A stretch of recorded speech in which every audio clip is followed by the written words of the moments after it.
Hello नमस्कार साथियों, स्वागत है आप सभी का आपके अपने परिवार ड्रीम एग्जाम स्टडी प्लेटफॉर्म पर।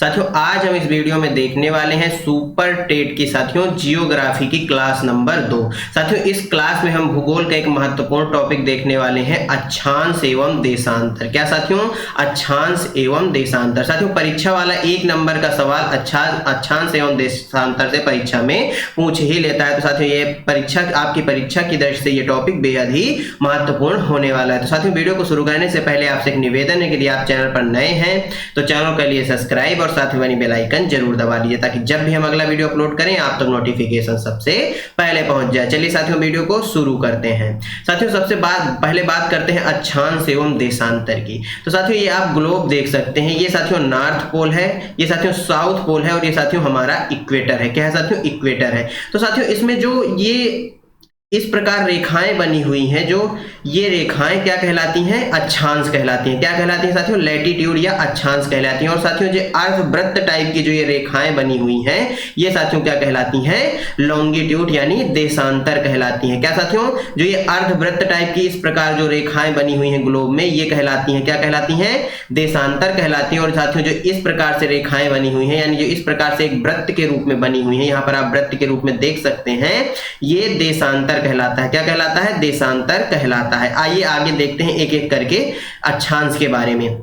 साथियों सबसे पहले हम बात करेंगे अक्षांश की। तो साथियों ये ग्लोब में आप देख सकते हैं, तो ये जो रेखाएं बनी हुई हैं ये क्या है? ग्लोब के अंदर ये क्या है साथियों? अक्षांश है। यह एक साथियों पूर्ण वृत्त होता है। जो अक्षांश होता है वह एक पूर्ण वृत्त होता है। देखिए साथियों हम आपको दिखाते हैं कैसे। इस ग्लोब में देखिए ये दिखाई दे रही है क्या? अक्षांश दिखाई दे रहे हैं, यानी ये एक पूर्ण वृत्त का रूप दिखाई दे रहा है। यानी अक्षांश क्या होता है साथियों? एक पूर्ण वृत्त होता है। यदि आपसे परीक्षा वाला पूछ ले कि बताइए अक्षांश पूर्ण वृत्त होता है या अर्धवृत्त होता है, तो साथियों पूर्ण वृत्त होता है। अक्षांशों की साथियों कुल संख्या यदि आपसे पूछ ले तो 181 होती है। कितनी साथियों? 181 होती हैं। साथियों तीसरा पॉइंट है, दो समीपवर्ती अक्षांश रेखाओं के मध्य की निश्चित दूरी कितनी होती है? तो 111 किलोमीटर होती है। साथियों अभी हम आपको क्वेश्चंस भी इस वीडियो में दिखाएंगे जिसके बाद आपको समझ में आ जाएगा साथियों किस प्रकार के क्वेश्चन सुपर टेट परीक्षा में या साथियों शिक्षक भर्ती परीक्षाओं में पूछे जाते हैं। आगे देखते हैं साथियों। अब बात करते हैं देशांतर की साथियों यानी लॉन्गिट्यूड की। ये साथियों जो अर्धवृत्त टाइप में जो रेखाएं बनी हुई हैं ये कहलाती है देशांतर या लॉन्गिट्यूड। क्या कहलाती हैं साथियों? देशांतर या लॉन्गिट्यूड कहलाती हैं। साथियों यह एक अर्धवृत्त होता है। क्या होता है साथियों? यह एक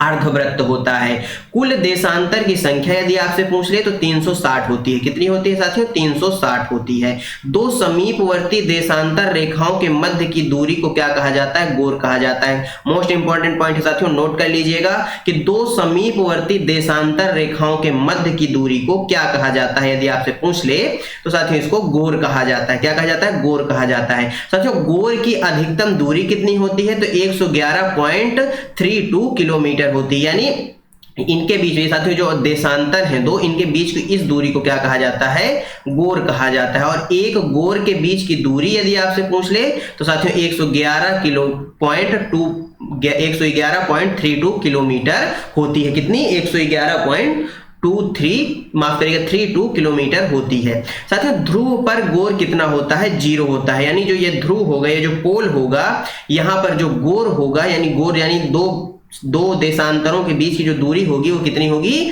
0 होगी। इसलिए साथियों यह अर्धवृत्त बनता है। ध्यान रखिएगा साथियों। अब बात कर लेते हैं साथियों कर्क रेखा। इससे तो साथियों 1 नंबर का क्वेश्चन आपको परीक्षा में 100% देखने को मिलेगा। Tropic of cancer. क्या साथियों? Tropic of cancer. इसमें साथियों पृथ्वी पर 23.5 डिग्री उत्तरी अक्षांश रेखा को कर्क रेखा कहा जाता है। किस रेखा को साथियों? सबसे पहले तो यही क्वेश्चन पूछ लेगा कि बताइए पृथ्वी पर कितने डिग्री उत्तरी अक्षांश को कर्क रेखा कहा जाता है? तो साथियों 23.5 डिग्री यानी 23.5 डिग्री। वहां पर साथियों परीक्षा में आपको ये इस प्रकार से लिखा हुआ मिलेगा 23.5 डिग्री। यह साथियों उत्तरी गोलार्ध में उस स्थिति को दर्शाता है जिसमें साथियों 21 जून को सूर्य की किरणें दोपहर के समय सीधी कर्क रेखा पर पड़ती हैं। किसको दर्शाता है साथियों? यह उत्तरी गोलार्ध में उस स्थिति को दर्शाता है जिसमें साथियों 21 जून को सूर्य की किरणें दोपहर के समय सीधी कर्क रेखा पर पड़ती हैं। साथियों अभी हम देखेंगे 21 जून को को क्या क्या चीजें हम मनाते हैं, क्या क्या चीजें होती हैं। सबसे पहले देख लेते हैं साथियों कर्क रेखा कहां पर है ग्लोब पर। तो साथियों ये ग्लोब आप देख सकते हैं, ग्लोब में साथियों ये कर्क रेखा गई हुई है। ये कहां है साथियों? तो ये उत्तरी गोलार्ध है। ये क्या है साथियों? उत्तरी गोलार्ध है। ये उत्तरी गोलार्ध है साथियों, ये दक्षिणी गोलार्ध है। कौन सा? दक्षिणी गोलार्ध है। और बीच में साथियों ये 0 डिग्री रेखा कौन सी है? ये साथियों इक्वेटर है, यानी भूमध्य रेखा है। कौन साथियों? भूमध्य रेखा है। ये साथियों उत्तरी ध्रुव है और ये साथियों दक्षिणी ध्रुव है। याद रखिएगा साथियों। आगे बढ़ते हैं साथियों, बात कर लेते हैं 21 जून की। कतई जहर सवाल है साथियों, यहां से आपको परीक्षा में सवाल देखने को मिल जाता है। इस समय सूर्य की किरणें क्या होती हैं? सीधी कर्क रेखा पर लंबवत पड़ती हैं। क्या साथियों? सीधी या लंबवत कर्क रेखा पर सूर्य की किरणें पड़ती हैं। किस दिन साथियों? 21 जून को सूर्य की किरणें जो है सीधी और लंबवत किस पर पड़ती हैं? कर्क रेखा पर पड़ती हैं। इस दिन को साथियों ग्रीष्म संक्रांति भी कहा जाता है। मोस्ट इंपॉर्टेंट पॉइंट है साथियों, किस दिन को ग्रीष्म संक्रांति कहा जाता है? यदि आपसे पूछ ले तो 21 जून को ग्रीष्म संक्रांति भी कहा जाता है। साथियों उत्तरी गोलार्ध का सबसे लंबा दिन भी 21 जून को होता है। कब होता है साथियों? 21 जून को उत्तरी गोलार्ध का, ध्यान रखिएगा, उत्तरी गोलार्ध का सबसे लंबा दिन होगा तो दक्षिणी गोलार्ध का सबसे छोटा दिन होगा। यानी उत्तरी का सबसे लंबा तो दक्षिणी गोलार्ध का सबसे छोटा दिन भी 21 जून को होता है। और साथियों 21 जून को क्या मनाया जाता है? अंतरराष्ट्रीय योग दिवस मनाया जाता है। क्या मनाया जाता है साथियों? अंतरराष्ट्रीय योग दिवस मनाया जाता है। कब मनाया जाता है? 21 जून को। साथियों इस बार 21 जून को जो अंतरराष्ट्रीय योग दिवस मनाया गया उसकी थीम क्या थी यदि आपसे पूछ ले तो साथियों वसुधैव कुटुंबकम के लिए योग। क्या साथियों? वसुधैव कुटुंबकम के लिए योग। याद रखिएगा इस चीज को। ये साथियों करंट का मैंने आपको क्वेश्चन बता दिया। साथियों अब बात कर लेते हैं मकर रेखा की। किसकी साथियों? मकर रेखा की। सबसे पहले ग्लोब में देखते हैं तो साथियों जो भूमध्य रेखा है यानी जो इक्वेटर है उसके साथियों दक्षिण की तरफ यानी दक्षिणी गोलार्ध पर मकर रेखा 23.5 डिग्री होती है। कितनी साथियों? 23.5 डिग्री दक्षिणी गोलार्ध पर जो रेखा पाई जाती है उसे क्या कहा जाता है? मकर रेखा कहा जाता है। और 23.5 डिग्री उत्तरी गोलार्ध पर वह साथियों कौन सी रेखा? कर्क रेखा। क्या साथियों? उत्तरी गोलार्ध पर कर्क रेखा, दक्षिणी पर मकर रेखा। पृथ्वी पर 23.5 डिग्री दक्षिणी अक्षांश रेखा को मकर रेखा कहते हैं। किसको साथियों? दक्षिणी अक्षांश रेखा को मकर रेखा कहते हैं। यह दक्षिणी गोलार्ध के उस स्थिति को दर्शाता है जिसमें साथियों 22 दिसंबर को सूर्य की किरणें दोपहर के समय सीधी मकर रेखा पर पड़ती हैं। अब आइए जानते हैं 22 तारीख को क्या क्या होता है। साथियों 22 दिसंबर कतई जहर सवाल। इस समय साथियों सूर्य की किरणें मकर रेखा पर सीधी व लंबवत पड़ती हैं। सबसे पहला क्वेश्चन तो यही होगा। साथियों इस वीडियो का एक एक पॉइंट वो है जो किसी ना किसी परीक्षा में साथियों पूछा गया है प्रश्न के रूप में। ध्यान रखिएगा साथियों एक एक पॉइंट आपकी परीक्षा की दृष्टि से महत्वपूर्ण है। इस दिन शरद संक्रांति भी कहा जाता है। क्या साथियों? इस दिन को शरद संक्रांति भी कहा जाता है। और उत्तरी गोलार्ध का सबसे छोटा दिन 22 दिसंबर को होता है। वहीं दक्षिणी गोलार्ध का सबसे लंबा दिन 22 दिसंबर को होता है। यदि साथियों आपसे क्वेश्चन पूछ ले कि बताइए दक्षिणी गोलार्ध का सबसे लंबा दिन किस तारीख को होता है तो साथियों 22 दिसंबर को होता है। कब साथियों? 22 दिसंबर को होता है। साथियों भूमध्य या विषुवत रेखा यानी इक्वेटर की बात करें, ये साथियों जो 0 डिग्री रेखा है यही इक्वेटर कहलाती है और इसे साथियों विषुवत रेखा भी बोला जाता है। क्या बोला जाता है? विषुवत रेखा या भूमध्य रेखा भी बोला जाता है। पृथ्वी के मध्य से गुजरने वाली अक्षांश रेखा को विषुवत रेखा कहते हैं। साथियों ये जो भूमध्य रेखा है यह पृथ्वी के मध्य से होकर गुजरती है और साथियों यह उत्तरी और एवं दक्षिणी जो ध्रुव है इनको बराबर दूरी में बांटती है। यानी ये जो पोल की दूरी है और इधर ये जो दक्षिणी पोल की दूरी है ये दोनों बराबर हैं। ये 0 डिग्री अक्षांश रेखा इनको बराबर भागों में बांटती है। आपसे सीधा सा क्वेश्चन पूछ लेगा कि बताइए उत्तरी एवं दक्षिणी ध्रुव को बराबर दूरी में बांटने वाली रेखा कौन सी है? तो वह है साथियों इक्वेटर। 0 डिग्री 0 अंश की अक्षांश रेखा है। ये मैंने आपको बता दिया। यह उत्तरी एवं दक्षिणी गोलार्ध को बराबर भागों में बांटती है। साथियों स्थानीय समय लोकल टाइम ये साथियों आपकी परीक्षा की दृष्टि से महत्वपूर्ण होने वाला है क्योंकि इससे क्वेश्चन 1 नंबर का पूछता है या तो यहां से क्वेश्चन पूछता है या साथियों कर्क रेखा से या मकर रेखा से। ये तीनों चारों चीजें बहुत महत्वपूर्ण है, याद रखिएगा साथियों। केवल इसमें महत्वपूर्ण चीजों को ही लिया गया है। वैसे तो साथियों ज्ञान के लिए हम बहुत कुछ पढ़ सकते हैं। ये बहुत अक्षांश और देशांतर एक छोटा टॉपिक नहीं है बल्कि साथियों 5 से 6 वीडियो 1-1 घंटे के लग जाएंगे इसको पूरा कंप्लीट करने में। लेकिन हमें साथियों उतना पढ़ना है जितना हमारे परीक्षा में काम आ सके। क्या साथियों? केवल उतना ही पढ़ना है जितना हमें आने परीक्षा में काम आ सके। इसमें साथियों 1 नंबर का क्वेश्चन पूछा जाता है, उसी हिसाब से साथियों हम पढ़ेंगे। स्थानीय समय सूर्य की स्थिति से निर्धारित किया जाता है। क्या साथियों? स्थानीय समय सूर्य की स्थिति से निर्धारित किया जाता है। जब किसी स्थान पर सूर्य अधिकतम ऊंचाई पर होता है तो वहां दोपहर के 12 बजे होंगे। ये चीज याद रखिएगा, स्थानीय समय की ये परिभाषा है, ये परिभाषा आपसे नहीं पूछेगा। ये साथियों एक महत्वपूर्ण पॉइंट है। साथियों जो 24 घंटे बराबर 360 डिग्री देशांतर होता है, कितना साथियों? 360 डिग्री देशांतर कितना होता है? 24 घंटे बराबर। और 12 घंटे बराबर 180 देशांतर होता है। 6 घंटे बराबर कितना होता है? 90 देशांतर। और 1 घंटे बराबर 15 देशांतर होता है। बात करें 1 घंटे की तो साथियों 1 घंटे में कितने मिनट होते हैं? 60 मिनट होते हैं। कितने मिनट होते हैं? 60 मिनट होते हैं। 1 घंटे बराबर साथियों क्या होता है? 15 देशांतर, यानी 15 देशांतर बराबर 60 मिनट होता है। तो 1 देशांतर का मान कितना हो जाएगा साथियों? 4 मिनट हो जाएगा। 15 चौको 60, यहां पर 60 में 15 का भाग देंगे तो साथियों क्या आ जाएगा? 4, यानी 4 मिनट जो है 1 देशांतर का मान होता है। ये चीज इंपॉर्टेंट है, आपसे सीधा सा पूछ लेगा कि बताइए 1 देशांतर कितने मिनट के बराबर होता है? तो 4 मिनट के बराबर होता है। साथियों ये है पहला क्वेश्चन। देखिएगा साथियों जितनी भी थ्योरी मैंने आपको कराई है उससे मिलते जुलते आपको क्वेश्चन मिलेंगे, और जो पॉइंट साथियों छूट गए हैं थ्योरी में उनको हम क्वेश्चन में कंप्लीट कर लेंगे, इसलिए साथियों घबराइएगा नहीं। भारत या उत्तरी गोलार्ध का सबसे छोटा दिन कब होता है? 22 दिसंबर को, 22 जून को, 21 मार्च को या 23 सितंबर को? बताइए। भारत या साथियों उत्तरी गोलार्ध, भारत या उत्तरी गोलार्ध, ये साथियों हो गया हमारा ग्लोब, ये हो गया साथियों उत्तरी ध्रुव। क्या हो गया साथियों? उत्तरी ध्रुव हो गया। ये हो गया साथियों दक्षिणी ध्रुव। क्या हो गया? दक्षिणी ध्रुव। ये हो गई हमारी इक्वेटर। तो साथियों पूछा है हमारा जो भारत कहाँ है साथियों? तो ग्लोब में उत्तर में स्थित है। कहाँ साथियों? उत्तर में स्थित है। तो भारत या साथियों उत्तरी गोलार्ध, ये उत्तरी गोलार्ध है, दक्षिणी गोलार्ध है। तो साथियों उत्तरी गोलार्ध का सबसे छोटा दिन कब होगा? जो साथियों दक्षिणी गोलार्ध का सबसे बड़ा दिन होगा, यानी 22 दिसंबर क्या हो जाएगा? इस क्वेश्चन का राइट आंसर हो जाएगा। साथियों ये 22 दिसंबर उत्तरी गोलार्ध का सबसे छोटा दिन है और दक्षिणी गोलार्ध का सबसे बड़ा दिन है, याद रखिएगा साथियों।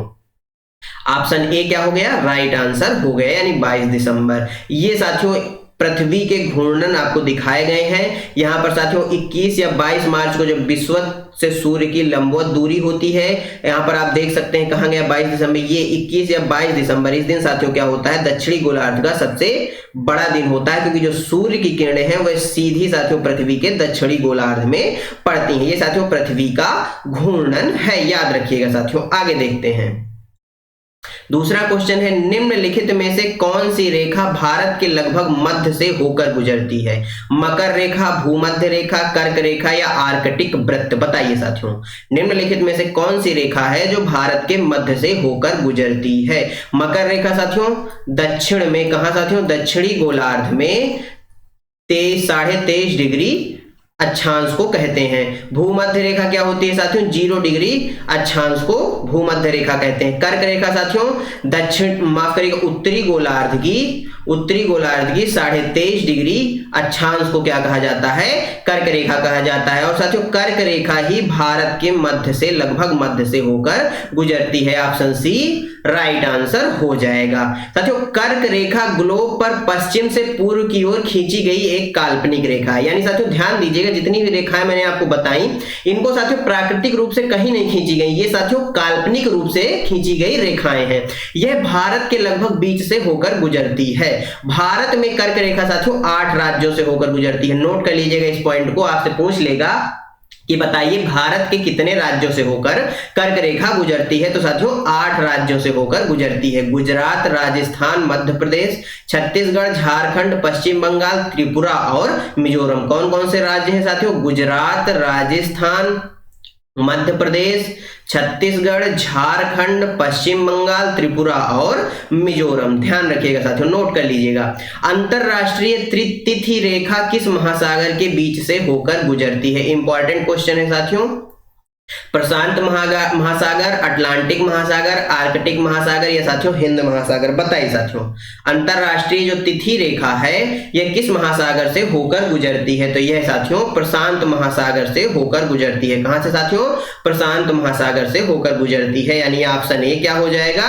राइट आंसर हो जाएगा। नेक्स्ट क्वेश्चन साथियों, अंतरराष्ट्रीय तिथि रेखा प्रशांत महासागर के बीच से होकर 180 डिग्री देशांतर पर उत्तर से दक्षिण की ओर खींची गई एक काल्पनिक रेखा है। साथियों ये चीज भी ध्यान रखिएगा, आपसे क्वेश्चन पूछ लेगा कि बताइए अंतरराष्ट्रीय तिथि रेखा कितने देशांतर पर है? तो साथियों 180 डिग्री देशांतर पर है। इस रेखा का निर्धारण साथियों 1884 में वाशिंगटन में संपन्न एक सम्मेलन में किया गया। कहां साथियों? वाशिंगटन डीसी में एक सम्मेलन हुआ था जिसमें साथियों 1884 में इसको निर्धारित किया गया था। भूमध्य, कर्क, मकर यानी तीनों रेखाएं निम्नलिखित में से किस एक महाद्वीप से होकर गुजरती हैं? मोस्ट इंपॉर्टेंट क्वेश्चन साथियों।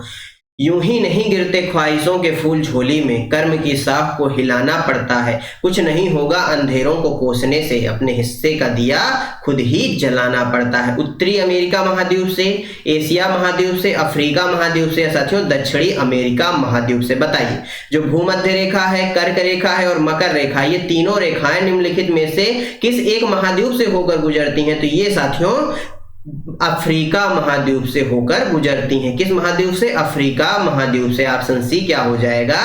राइट आंसर हो जाएगा। साथियों यदि महाद्वीप आपको पढ़ना है तो हमारे चैनल पर आप जाकर देख सकते हैं, वहां पर एक वीडियो पड़ा हुआ है, 2 वीडियो साथियों पड़े हुए हैं, एक में थ्योरी बताई गई है और एक में साथियों क्वेश्चन कराए गए हैं, आप उनको देख सकते हैं। आगे देखते हैं साथियों, इसका आंसर क्या हो गया? ऑप्शन सी हो गया। साथियों कर्क तथा मकर दोनों रेखाएं निम्नलिखित में से कहां से गुजरती हैं? साथियों कहां से गुजरती हैं? एशिया से, ऑस्ट्रेलिया से, दक्षिण अमेरिका से या अफ्रीका से? साथियों क्या हो गया आंसर इस क्वेश्चन का? अफ्रीका। अफ्रीका महाद्वीप ही एक ऐसा महाद्वीप है जहां से तीनों रेखाएं गुजरती हैं। ऑप्शन डी क्या हो गया? राइट आंसर हो गया। पूरे वर्ष यानी साल भर, क्या साथियों साल भर रात और दिन कहां बराबर होते हैं? उत्तरीय ध्रुव पर, दक्षिणीय ध्रुव पर या भूमध्य रेखा पर या साथियों कहीं नहीं? बताइए, पूरे वर्ष रात और दिन कहां पर साथियों बराबर होते हैं? तो साथियों कहां होते हैं? भूमध्य रेखा पर यानी इक्वेटर पर। कहां साथियों? इक्वेटर पर बराबर होते हैं, यानी 0 डिग्री अक्षांश रेखा पर बराबर होते हैं दिन और रात। ऑप्शन सी क्या हो गया? राइट आंसर हो गया। साथियों भूमध्य रेखा जिसे विषुवत रेखा भी कहा जाता है, पर वर्ष भर दिन रात बराबर होते हैं। यहां पर साथियों दिन और रात 12-12 घंटे के होते हैं। उत्तरी ध्रुव एवं दक्षिणी ध्रुव पर साथियों 6 मास दिन एवं 6 मास रात होती हैं। यहां से भी आपसे क्वेश्चन पूछ लेगा कि बताइए उत्तरी ध्रुव एवं दक्षिणी ध्रुव पर कितने महीने दिन और कितने महीने रात होती हैं? तो साथियों 6-6 महीने होती हैं। साथियों विषुवत रेखा पृथ्वी को 2 भागों में बांटती है, ये साथियों पहले भी पढ़ चुके हैं। निम्नांकित नगरों में से कौन कर्क रेखा के निकटतम दूरी पर स्थित है? अगरतला, जबलपुर, उज्जैन या गांधीनगर? बताइए साथियों कौन सी नगर है जो कर्क रेखा के निकटतम दूरी पर स्थित है? तो वह है साथियों गुजरात का गांधीनगर, यानी ऑप्शन डी क्या हो जाएगा? राइट आंसर हो जाएगा। नेक्स्ट क्वेश्चन साथियों, निम्नलिखित में से कौन सा भारतीय राज्य कर्क रेखा के उत्तर में स्थित है? मणिपुर, त्रिपुरा, मिजोरम या झारखंड? बताइए कौन सा भारतीय राज्य है जो कर्क रेखा के उत्तर में स्थित है? तो वह है साथियों मणिपुर, यानी ऑप्शन ए क्या हो जाएगा? राइट आंसर हो जाएगा। साथियों ये कर्क रेखा यहां से गुजरती है, भारत से। कहां से गुजरती है? यहां से गुजरती है और भारत के 8 राज्यों से होकर गुजरती है। कितने साथियों? 8 राज्यों से होकर गुजरती है। और साथियों ये है उत्तर भारत का, ये है साथियों दक्षिण। क्या है साथियों? दक्षिण। आप देख सकते हैं कि दक्षिण में कौन से राज्य आते हैं और उत्तर में कौन से राज्य आते हैं, इससे आप अंदाजा लगा सकते हैं, आप मैप में देख सकते हैं। आगे देखते हैं, उत्तरी गोलार्ध में वर्ष भर का सबसे लंबा दिन कब होता है? 20 मई, 20 जुलाई, 21 जून या 21 अगस्त? बताइए। तो साथियों 21 जून को उत्तरी गोलार्ध का सबसे लंबा दिन होता है। ऑप्शन सी क्या हो जाएगा? राइट आंसर हो जाएगा। इस दिन साथियों अंतरराष्ट्रीय योग दिवस भी मनाया जाता है। क्या साथियों? अंतरराष्ट्रीय योग दिवस भी कब मनाया जाता है? 21 जून को मनाया जाता है। उत्तरी गोलार्ध का सबसे लंबा दिन है तो साथियों दक्षिणी गोलार्ध का सबसे छोटा दिन भी होगा।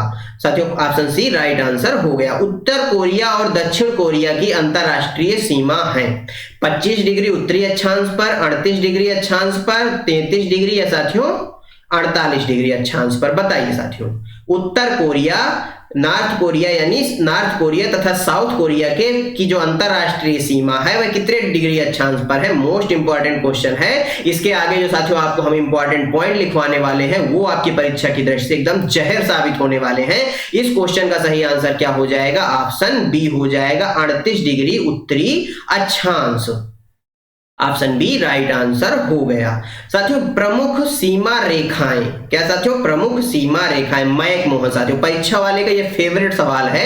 मैक मोहन रेखा यह साथियों चीन तथा भारत के बीच है। कहां है साथियों? सबसे पहले तो आपसे पूछ लेगा कि बताइए मैक मोहन रेखा किन दो देशों के बीच है, तो यह साथियों भारत और चीन के मध्य है। इसको साथियों किसने बनाया था? तो इसको साथियों हेनरी मैक मोहन द्वारा अंकित किया गया था। किसके द्वारा?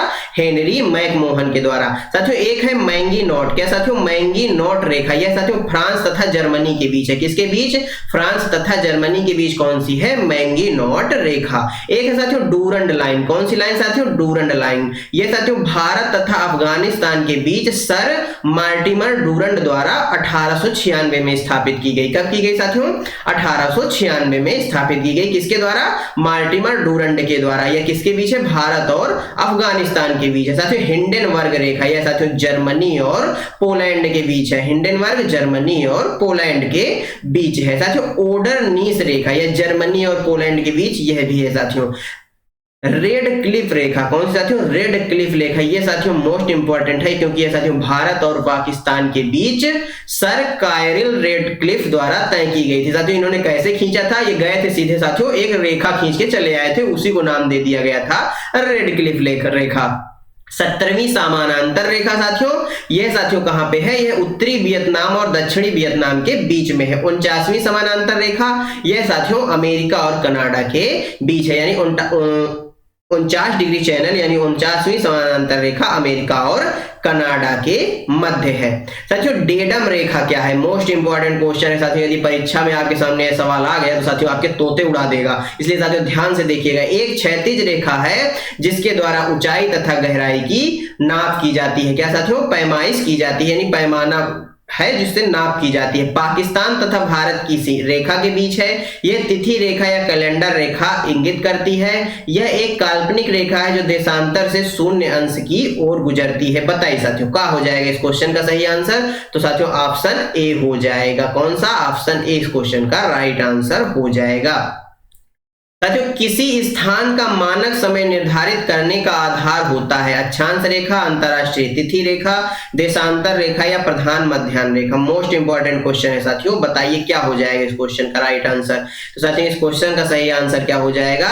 देशांतर रेखा किसी स्थान का मानक समय निर्धारित करने का आधार होती है। ऑप्शन सी राइट आंसर हो जाएगा। इंडियन स्टैंडर्ड टाइम यानी भारतीय मानक समय IST और ग्रीनविच मीन टाइम यानी GMT में कितने समय का अंतर होता है? ये साथियों क्वेश्चन यूपी टेट ने कई बार पूछा है। साथियों ये सुपर टेट में अभी तक तो नहीं आया लेकिन इसके आने की पूरी संभावना है। 5 घंटे 10 मिनट, 5 घंटे 20 मिनट, 5 घंटे 40 मिनट या 5 घंटे 30 मिनट। तो साथियों 5.5 घंटे का अंतर है। ऑप्शन डी क्या हो जाएगा? राइट आंसर हो जाएगा।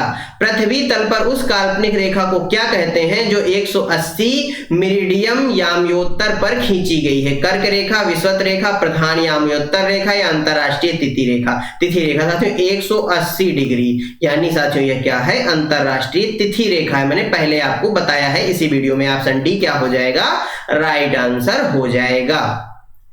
साथियों धन्यवाद आप सभी का हमारे साथ बने रहने के लिए। साथियों आज का यह वीडियो आपको कैसा लगा हमें कमेंट बॉक्स में जरूर बताइएगा। साथियों यदि वीडियो अच्छा लगा हो तो वीडियो को कर दीजिएगा लाइक, अपने दोस्तों के साथ कर दीजिएगा शेयर, और साथियों यदि आप चैनल पर नए हैं तो चैनल को कर लीजिएगा सब्सक्राइब। मिलते हैं साथियों आपसे अगले वीडियो में, तब तक के लिए जय हिंद, जय भारत। अपना और अपनों का ख्याल रखिए, सभी का सम्मान करिए।